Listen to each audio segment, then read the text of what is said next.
Hey everybody, Erin with Huff Mathy Home Team here. I've been getting a lot of questions from clients, buyers about purchasing new versus purchasing used right now, especially in this low inventory environment. And so I wanted to just take a little time to talk about some of the differences.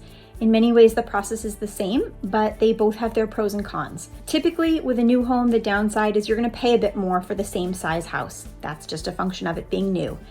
You also have to look out for some of the sneaky hidden costs, like HOA dues, Mello-Roos, which are additional taxes usually found in new home communities. And in many cases now, with the new rule change, you are going to be required to have solar. Sounds super exciting. The builder's required to provide solar. The challenge is, though, they're just required to make sure you buy it. And in most cases, you can buy or lease that system, but it will be an additional cost on top of the price tag that you see. The other challenge, one of the challenges with new homes, is that they can be tough to find. They're not necessarily listed on MLS, so you want to make sure to work with an agent who can help you find those. You also really want to make sure that you take your agent with you.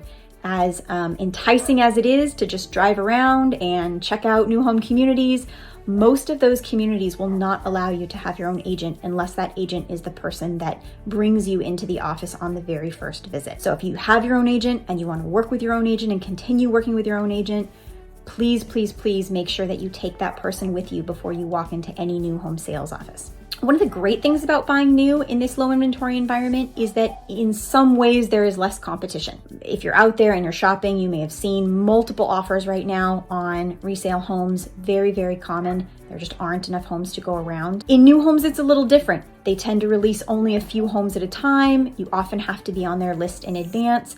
But when that home comes out, it's typically the first person to raise their hand and say that they want it. There are still some builders that are doing competitive bidding, just like the resale market. They release a home, they take a bunch of offers, they choose the best.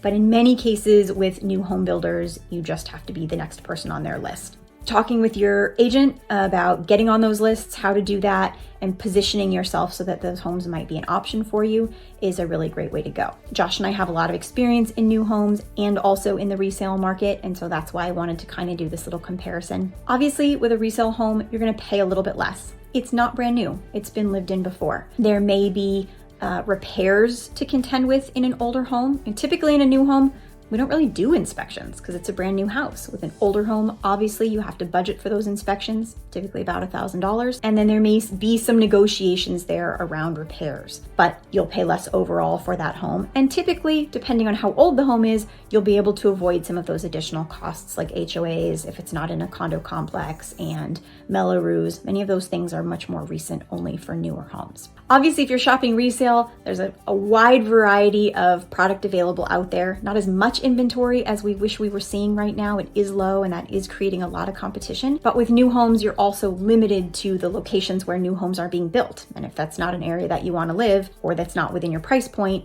then that kind of X's new homes out. Just super scratching the surface on a pretty deep topic, but I've had this question a lot. Does it make sense to focus on new, or does it make sense to just stick to used? So I wanted to take a minute and address it. Obviously, if you have more questions, reach out to Josh, reach out to myself. We'd be happy to figure out your personal situation and see which might be the best way to go for you. All right, have a great day. See you next time.